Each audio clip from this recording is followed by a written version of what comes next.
Hello.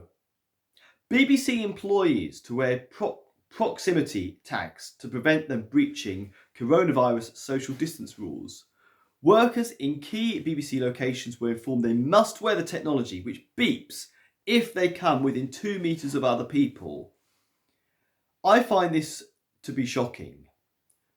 I remember back in March last year, just before the lockdown, when all of a sudden, literally overnight, you were told that you cannot have any more contact with anyone, that we must all keep 2 metres apart, it's for safety, you can't even shake hands. It's absolutely shocking because this has never happened before in our history at any time, even for a brief period. So the fact this can go on for nearly a year is absolutely shocking and absolutely outrageous.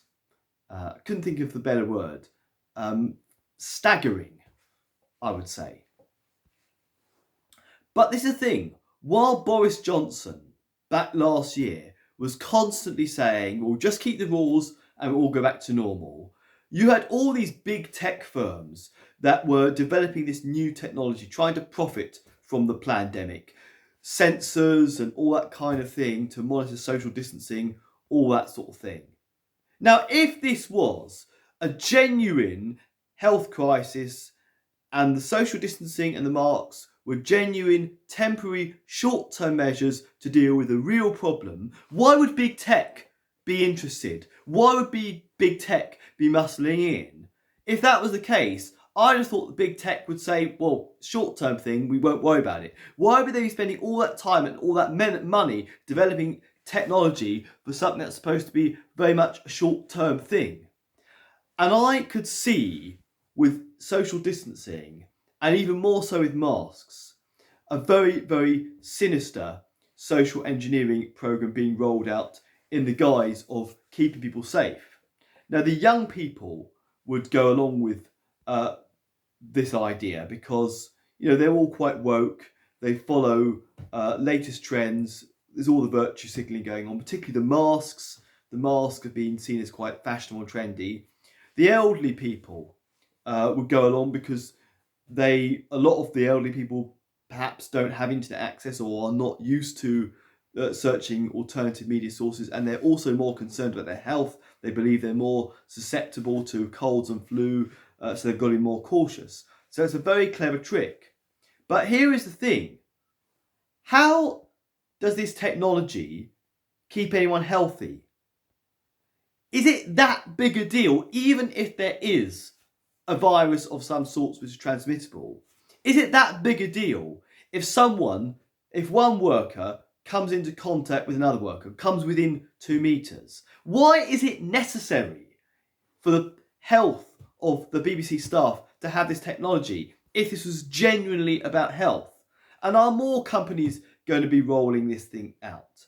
This is proof that social distancing and masks and all these restrictions have never been about keeping you healthy. If they were, they wouldn't go to these kind of lengths to see like to say there's some kind of emergency if you get close to somebody, as if one of you's going to die. I mean, it's just ridiculous. It is very clear that the social distancing was the thin end of the wedge to developing a technocratic agenda.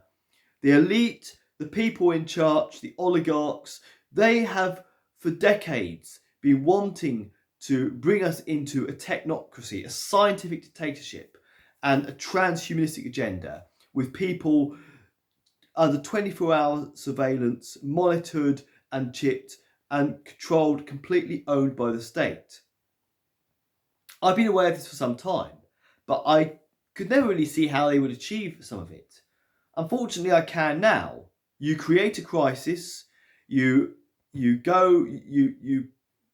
put it out there in the media, big way, you put propaganda out there, there's a health crisis, we've got to do these things just as a short-term temporary measure, we've got to keep our distance from each other.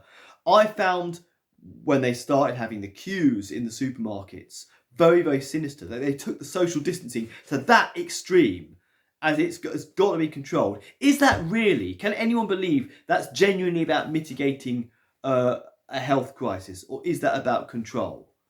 And then when big tech muscles in as well, it's very, very sinister.